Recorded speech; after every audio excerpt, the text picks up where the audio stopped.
everyone, and welcome to the Pathfinder Lair. My name is Drew, and I've been a game master for over 10 years. On this channel, I help new players understand the rules of the Pathfinder 2nd Edition system. Today in the Lair, I will be covering the basics and the heritages of the Catfolk Ancestry.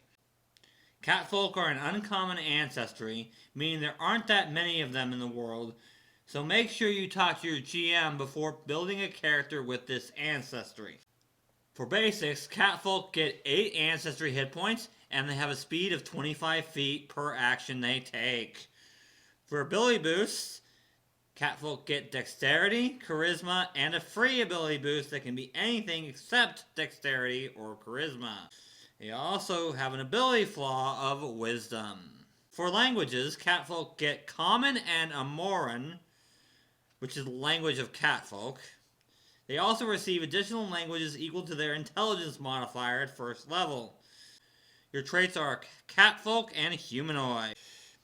In addition, Catfolk have low light vision, meaning they can see just as well in dim light as they can in bright light. Catfolk also get the land on your feet ability because, well, cats land on their feet. When you fall, you only take half the normal damage and you don't land prone. Now let's talk about heritages, starting with the clawed Catfolk.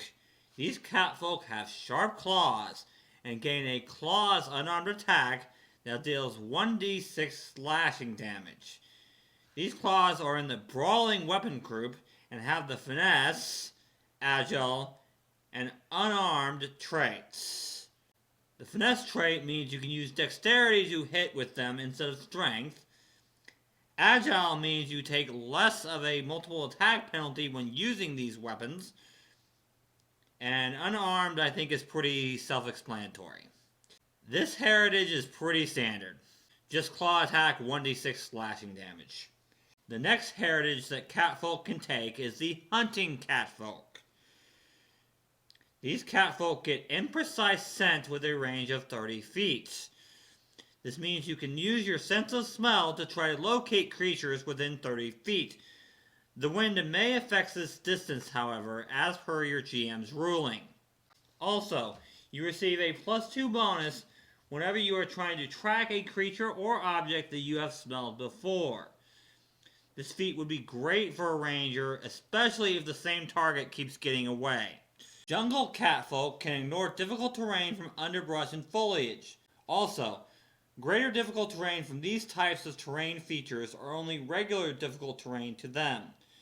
This heritage is situational. You're going to run into a lot more caves and underground areas than you are these types of terrain. Now let's talk about my favorite Catfolk heritage, the 9 Lives Catfolk. If you are reduced to 0 hit points by a critical hit, you become dying 1 instead of dying 2. This heritage is really good to have. It can mean the difference between your character living and dying. Definitely consider this heritage if you are playing a Catfolk. Lastly, for heritages, we have the Winter Catfolk. This heritage is identical to the Arctic Elf heritage, which I covered in my Elves Ancestry album video, linked up in the card. And that's going to wrap up this video. If this video helped you and you want to support the creation of more content like this, hit that subscribe button. If you have any questions regarding this or other videos on my channel, let me know in the comments or in the Pathfinder Lair Facebook group. Link in the description. Later today, I will be coming out with the rest of the Catfolk Ancestry, namely the Ancestry feats, and I will be covering the Kobold Ancestry. I will also be doing 2 videos on that ancestry as well.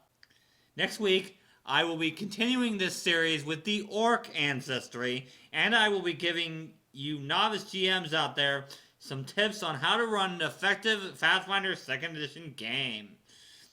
So until next time, let's play some Pathfinder. 1, 2, 3, 4.